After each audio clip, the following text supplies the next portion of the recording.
Hello, everybody, and welcome to Daf Yomi. Today we are going to be doing page 92, Daf Tzadi base of Maseches Pesachim. Very exciting times. We're going to have a Mishnah. Starting from a Mishnah, we're going to be finishing chapter 8, starting chapter 9. So really, really exciting page coming up for you guys. And hopefully, I might even have an inkling of what it's talking about, which is a great thing. Hey! So we pick it up at the bottom of 91b, bottom of Tzadi Aleph Amud base, with a Mishnah. And the Mishnah says as follows. So an onain, let's start off with explaining what an onain is. An onain is the term that we give to someone who has lost a relative, an immediate close relative, but they have not yet buried that relative yet.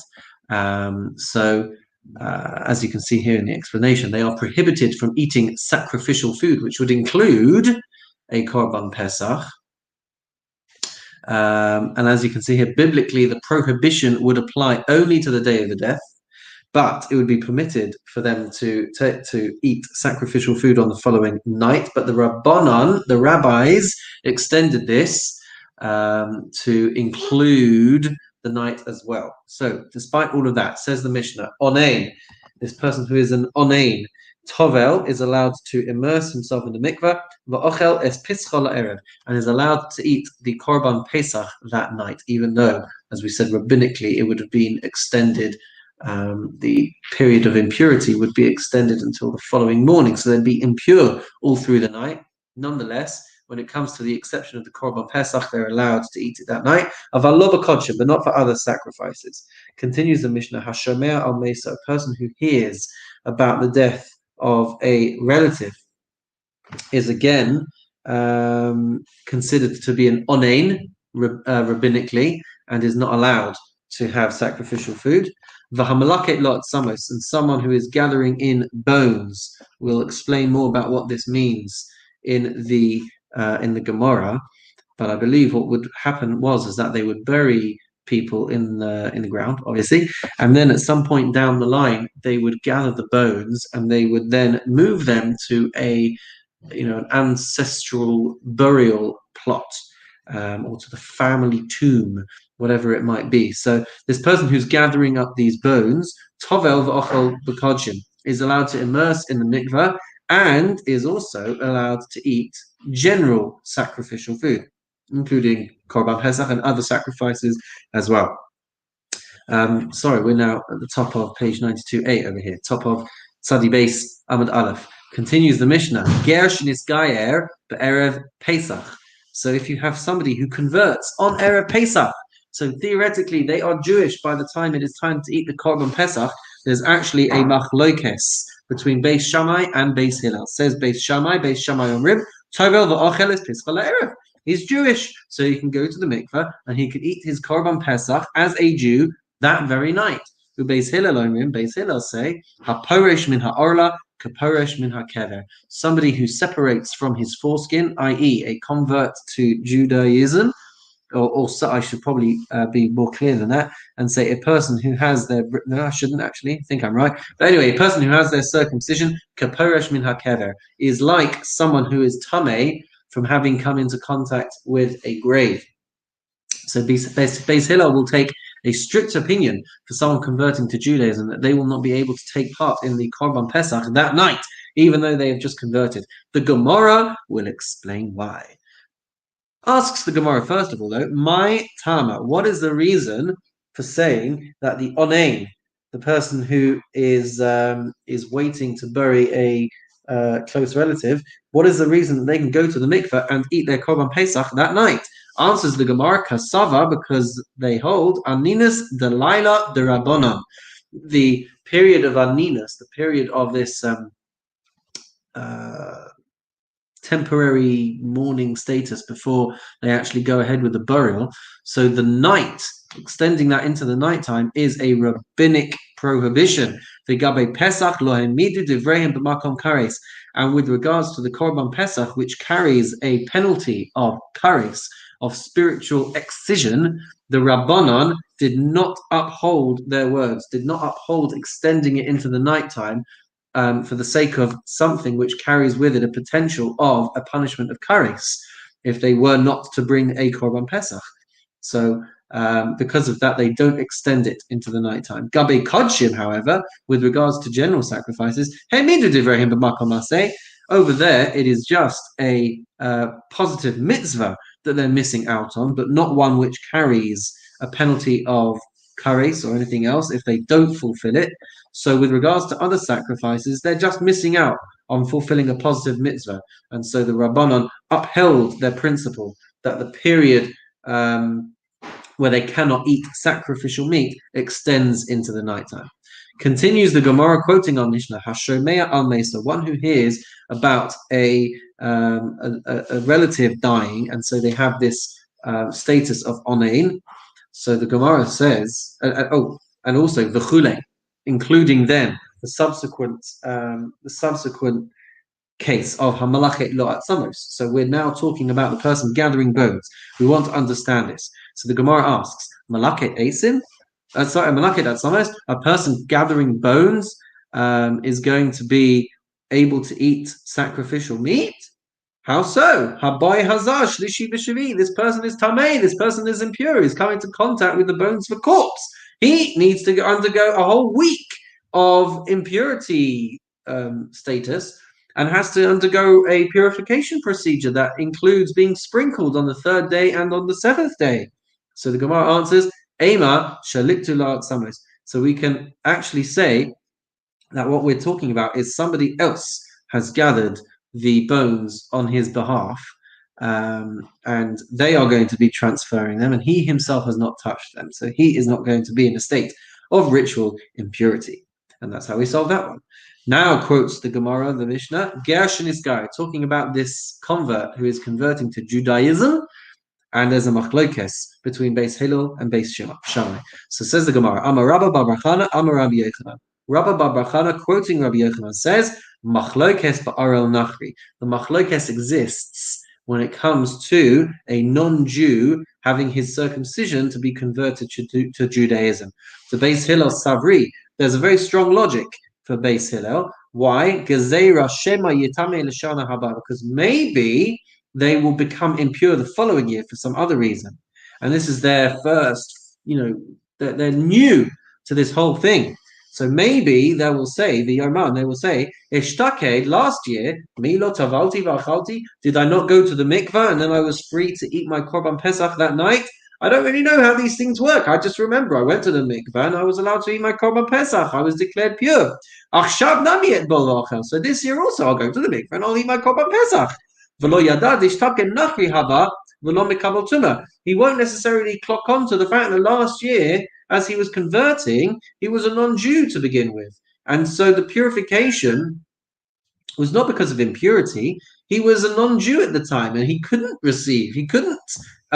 contract Tumah. Achshav Yisrael, but now he's a Jew, Mikabel Tumah, and he's actually impure. So the purpose of going to the mikveh is to lift that impurity.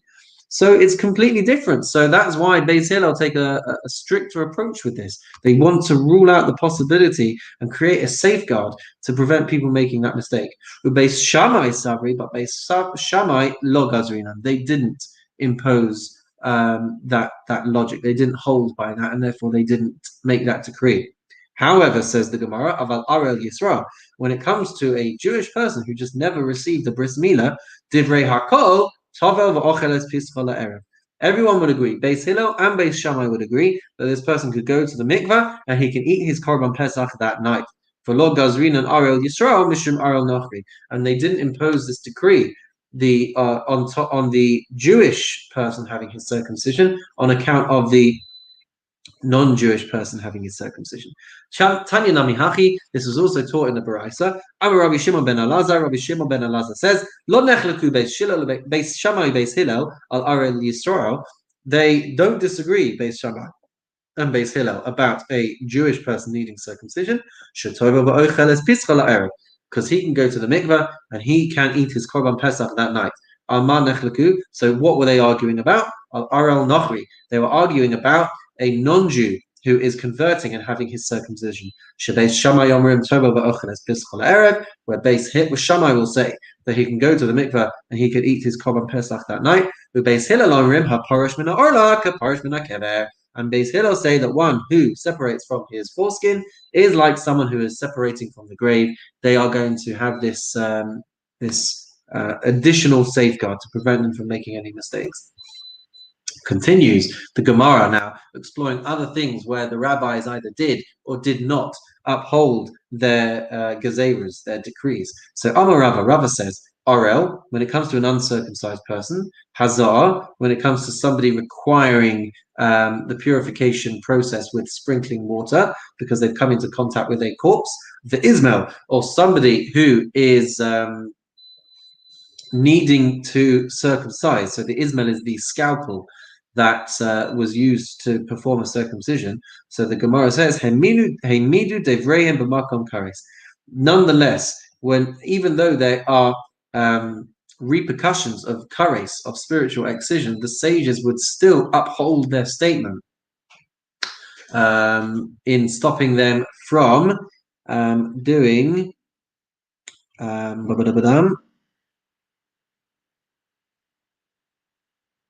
think this is just talking about they would maintain their state of impurity even in these cases. Let me just see if I can quickly check that.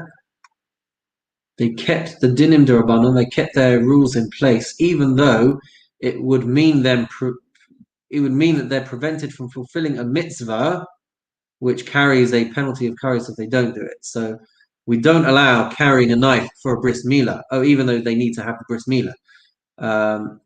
And even though if the kid doesn't have the bris milah, the father is not going to be able to eat the korban pesach.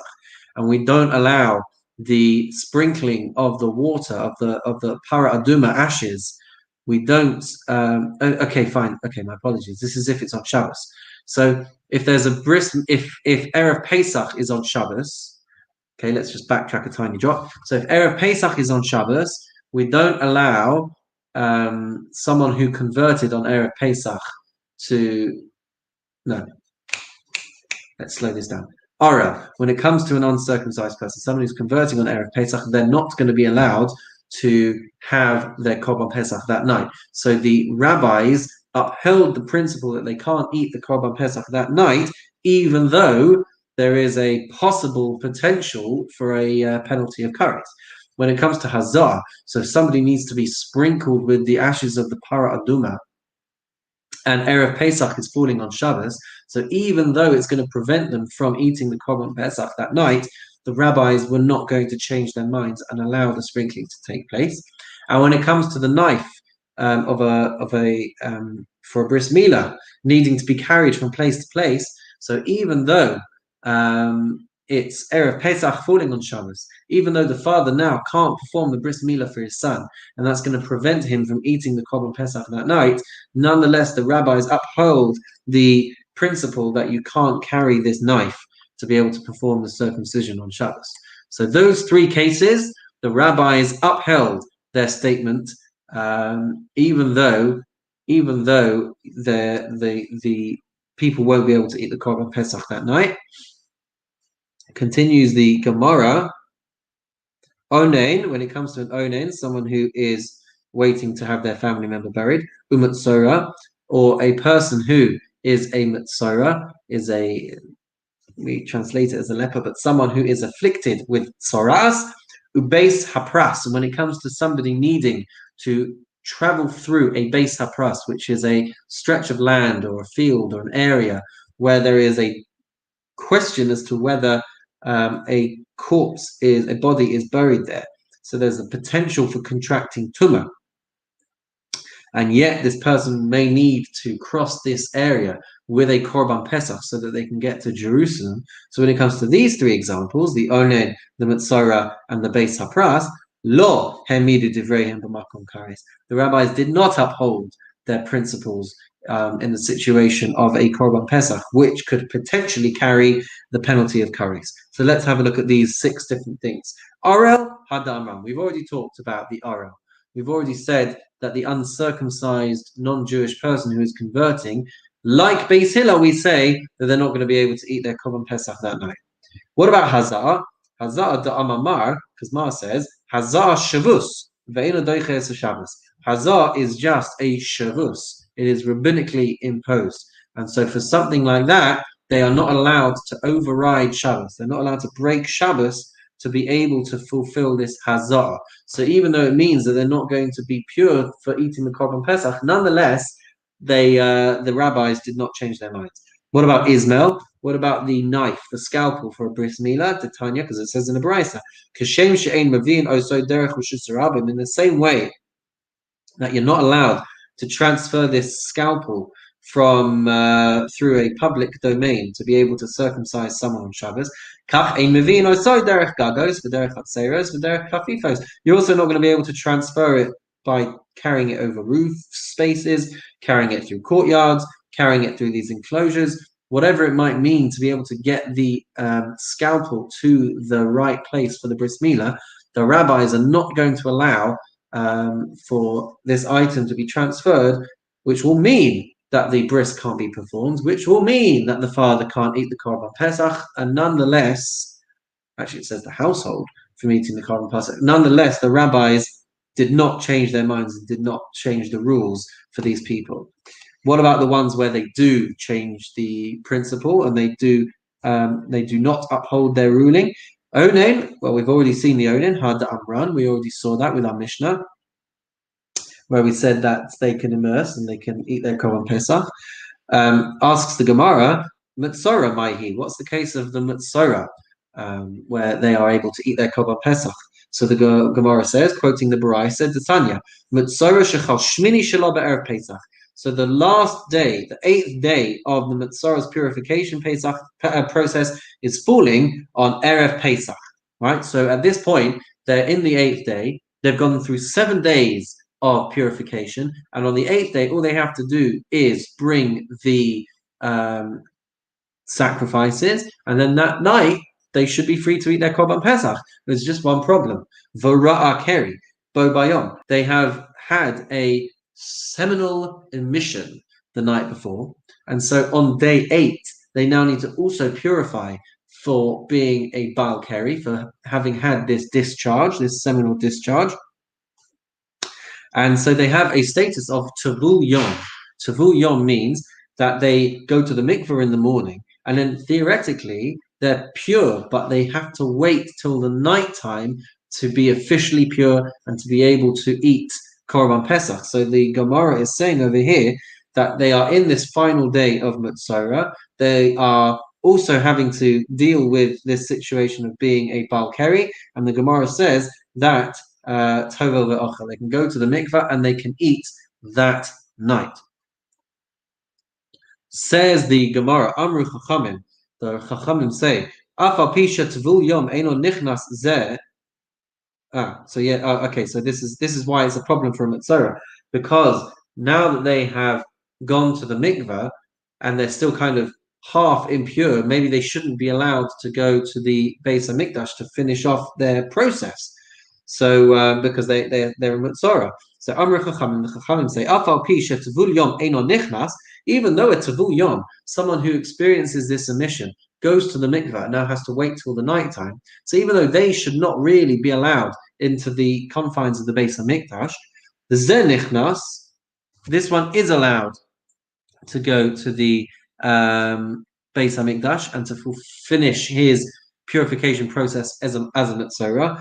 Mutav Yavo Aseh sheyesh bo kares v'yitche Aseh she'ein bo kares, because it is better that this Metzora should be able to fulfill a mitzvah of eating the Korban Pesach, which carries the potential for a punishment of kares if they didn't do it, and that should override the positive mitzvah of purifying themselves as a Tavul Yom, even though that mitzvah would mean that they can't go to the Beis HaMikdash, but there's no penalty of kares for it. So let the more severe one come and push off and override the other one, so that they can eat the Korban Pesach that night.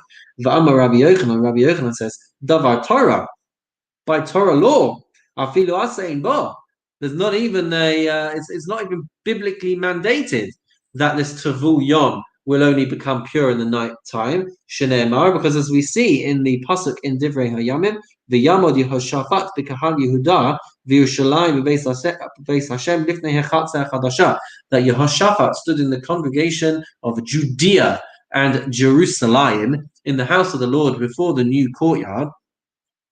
And the Gemara asks, "My Chatzer Chadasha, why is it called the new courtyard?" And the Gemara answers, "Shechidshi bo davar," because this was the time when a new rule was instituted. Va'amru, and they said, "Tavul yom lo yikanes b'machane levia." So they said that the Tavul Yom should not come into the camp of the Levites, and by extension should not be coming to the Beis Hamikdash. So this was not a biblically mandated rule, the Tavul Yom. This was instituted in the days of Yehoshaphat. So it's only rabbinically mandated. What about the case of the Beis Hapras, this field or this area where we're not sure if there is a corpse in there or not? So the Gemara quotes the Mishnah, Ditnan, the Shavin Beis Shammai uBeis Hillel. Beis Shammai and Beis Hillel agree, as we turn the page to the top of Tzadi Beis, Amma Beis, Shebodkin le'osei Pesach. They agree that for the sake of someone being able to bring a Korban Pesach, the field or the area should be inspected. They should be able to go through this field and check to see whether there is a corpse there or not. If there, it's a bit like going through a minefield, the result of which is you either come out pure or impure. If you manage to get across this terrain and there's no corpse or no trace of corpse being buried there, then you'll remain pure and you can carry on to your destination in Jerusalem and bring your Korban Pesach. If you find out that you're actually Tameh because you have gone over a corpse, then that's unfortunate.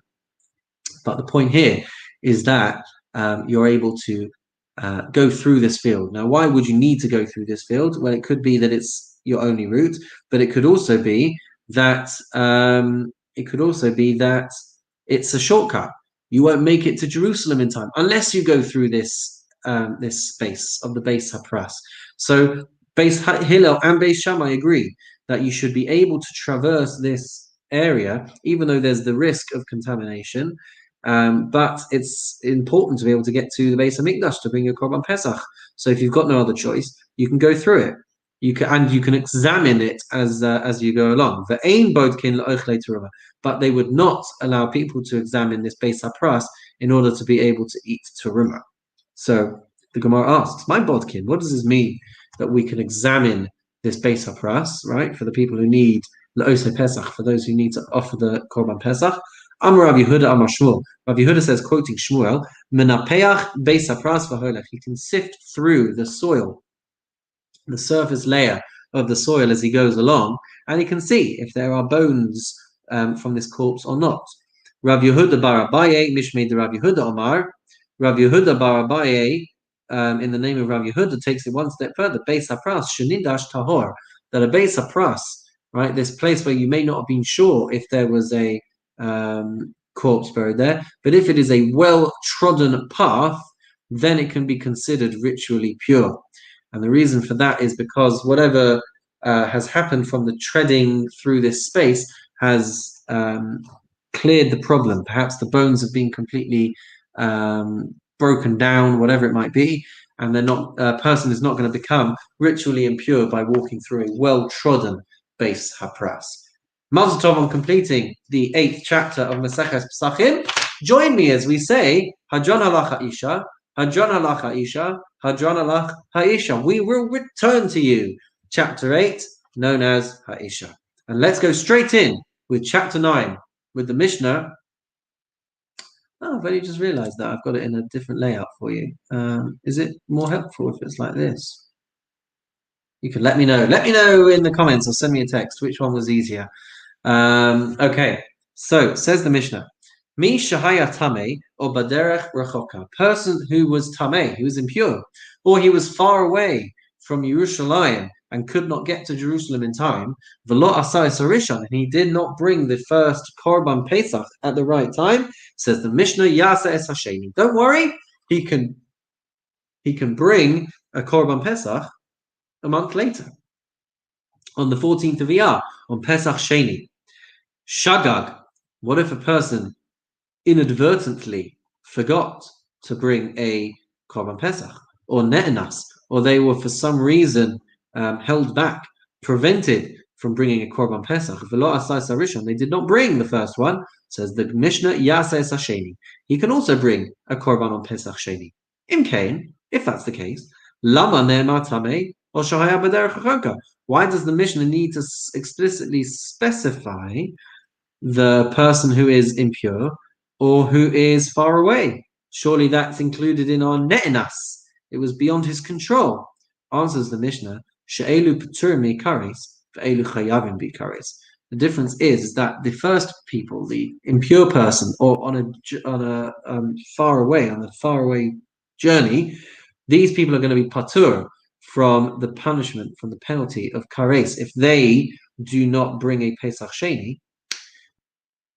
Ve'elu chayavim bikares. But those who were not impure, those who were not on a distant journey, they could be susceptible to the penalty of kares. It's going to be explained later on.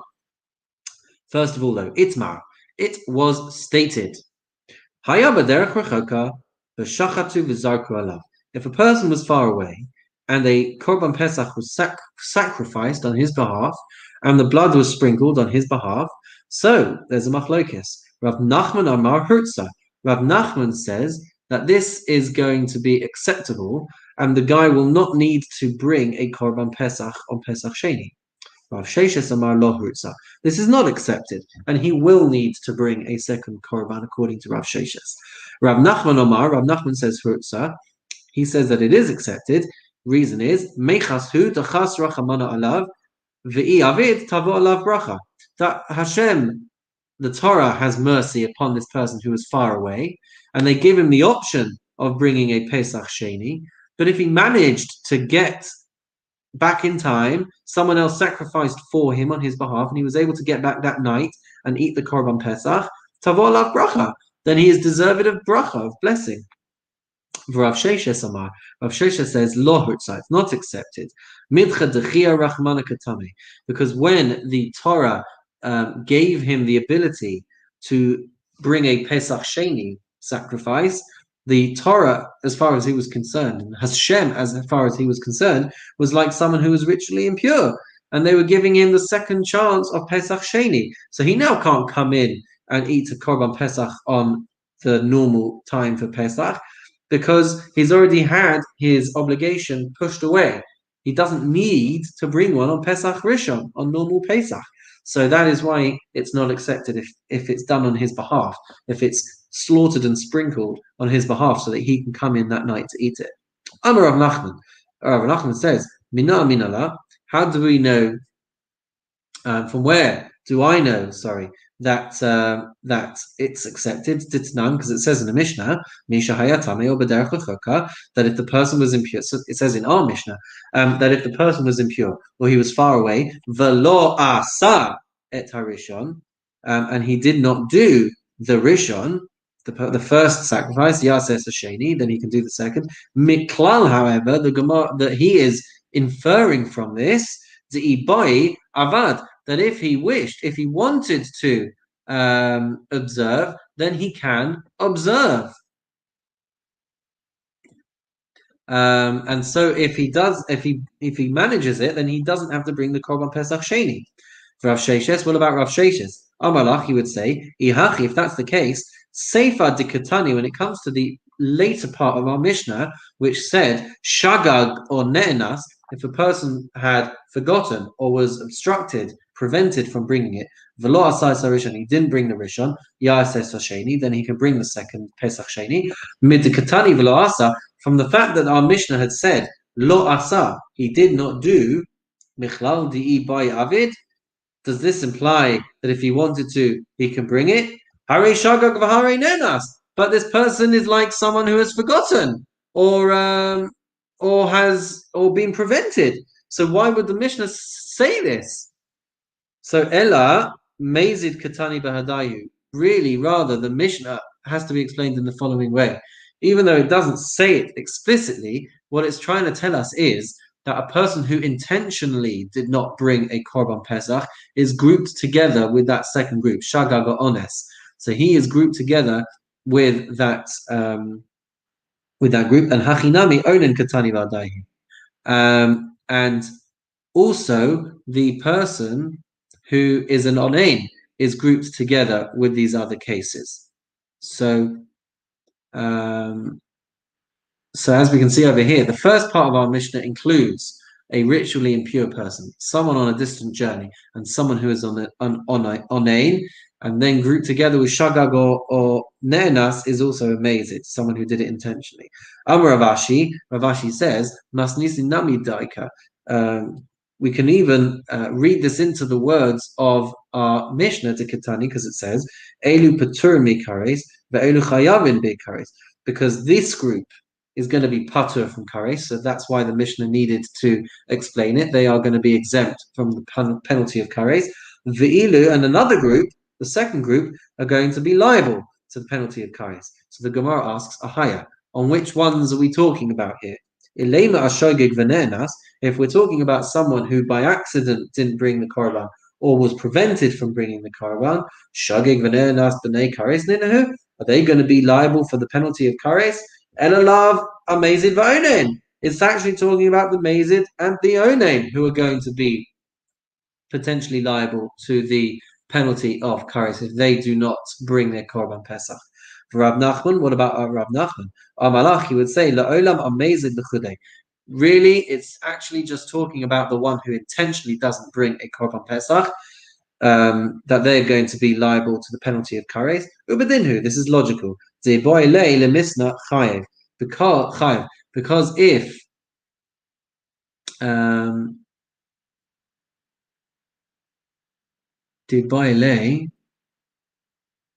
because what it should have done was taught that in the singular. It should have taught chayav, that he is liable in the singular.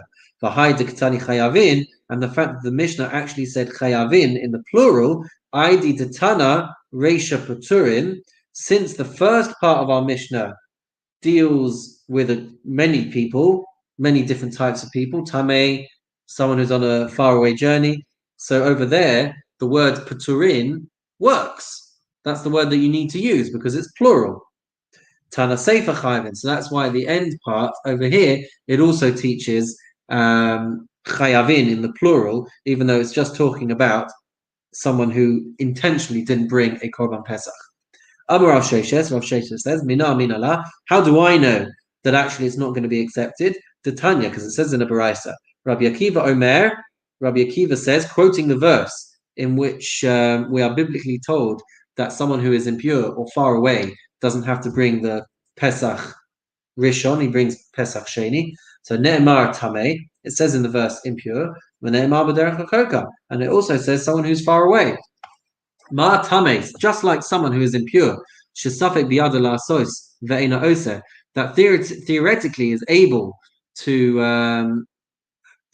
eat a Korban Pesach on Pesach Rishon, were it not for the fact that this status was preventing him from doing so. So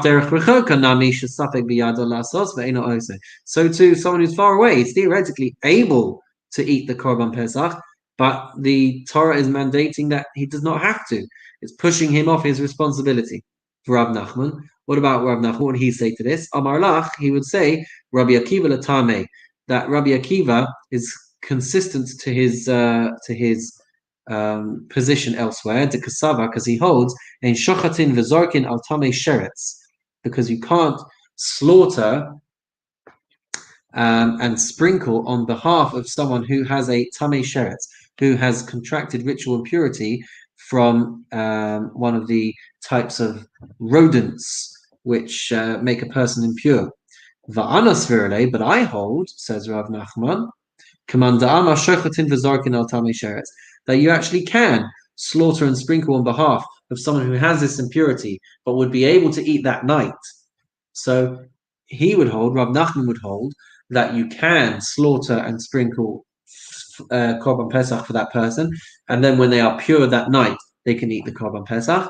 And that is why when we talked about our Mishnah, someone who is impure or someone who is far away and then someone goes and sacrifices on their behalf, they're going to be able to eat the Korban Pesach that night because that is consistent with Rav Nachman's opinion.